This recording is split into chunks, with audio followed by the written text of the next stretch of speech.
अस्सलाम वालेकुम दोस्तों, क्या हाल चाल है। उम्मीद है कि सब भाई खैरियत से होंगे। अल्लाह ताला सबको शाद और आबाद रखे।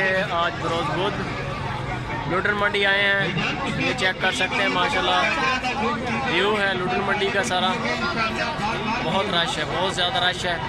चलते हैं मंडी चल के देखते हैं। Rate share like comment share लाजमी, वीडियो एंड तक वॉच करें और बताएं कि रेट कैसे चल रहे हैं। मौसम चेंज हो गया काफ़ी ज़्यादा। हर मंडी तेरा काम नहीं सिर्फ फोटो आना। मेरा काम सिर्फ फोटो वाला ही। मैनू अल्लाह ताला ने मेरी ड्यूटी है लाई है भी फोटो खिंच के तो मशहूरी करनी लोगों ने।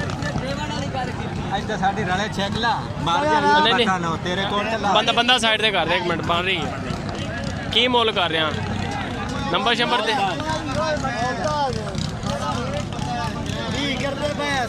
20,000 रुपया।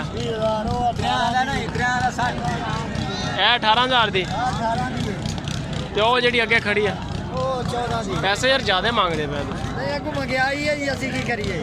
ਨਹੀਂ ਸਾਰੀ ਮੰਡੀ ਦਾ ਰੇਟ ਘੱਟ ਹੋਵੇ ਜੇ ਤੁਹਾਡਾ ਜ਼ਿਆਦਾ ਹੋਵੇ ਫਿਰ ਤੇ ਇਮਰਾਨ ਖਾਨ ਦੀ ਮਸ਼ਹੂਰੀ ਕਰੀਏ। ਇਮਰਾਨ ਖਾਨ ਨੇ ਤੇ ਕੱਟੇ ਮਹਿੰਗੇ ਨਹੀਂ ਕੀਤੇ। ਇਹ ਵੈਸੇ ਪੁੱਠਾ ਲੈਣਾ ਹੋਵੇ ਕਿੰਨੇ ਵਿੱਚ ਲੱਗ ਜਾਏਗਾ? ਫਰਕੋ ਫਰਕੀ ਹੈ 18,000 20,000। ਉਹ ਕਿੰਨੇ ਦੀ ਹੈ ਛੋਟੀ? ਉਹ 14 ਦੀ है 14,000 सही है। 2 लाख दुध कितना देंगे? 16 किलो। अभी अपनी ਇਹਦਾ ਕੀ ਮੁੱਲ ਹੈ? 70। ਦੁੱਧ ਕਿੰਨਾ? 14-15 ਕਿਲੋ। 14-15 ਬੱਚੀਆਂ ਬੱਚੇ ਦੋਨੇ ਬੱਚੀਆਂ। ਹਾਂ ਇਹਦੀ ਹੈ ਜਿਹੜੀ ਆ ਲਾਲ ਚਿੱਟੀ ਜੀ। ਹਾਂ ਇਹਦੀ ਹੈ। ਇਹ 170 ਦੀ ਹੈ। 2 ਲੱਖ ਮੰਗਿਆ। ਵੱਡੀ ਗਾਂ, ਕਦ ਕਾਠ ਚੰਗਾ ਮਾਸ਼ਾਅੱਲਾ। ਅੱਛੀ है पीछे।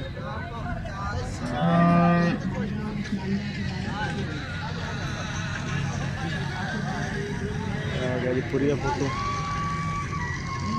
1.5 लाख रुपए की है तकरीबन 140 की। 170 मांग रहे हैं। 2 दिन थले 12 किलो है।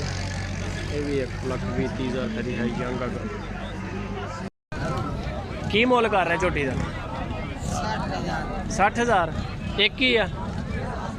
60,000 रुपया मुल है जी। नंबर शंबर है मोबाइल नंबर? व्यापारी है तुसी? व्यापारी नहीं फिर फायदा ही नहीं नंबर लैन का। 60,000 रुपया मुल है जी। झोटी बड़ी प्यारी। की मोल कर रहे हैं इन्हों का? ਮੁੱਲ 95,000 दोवां का पुट्ठा एक पीस किन्ने का? ਇੱਕ ਤੋਂ ਬਾਅਦ ਕਰ ਲੈ 42.5 बन जाओ।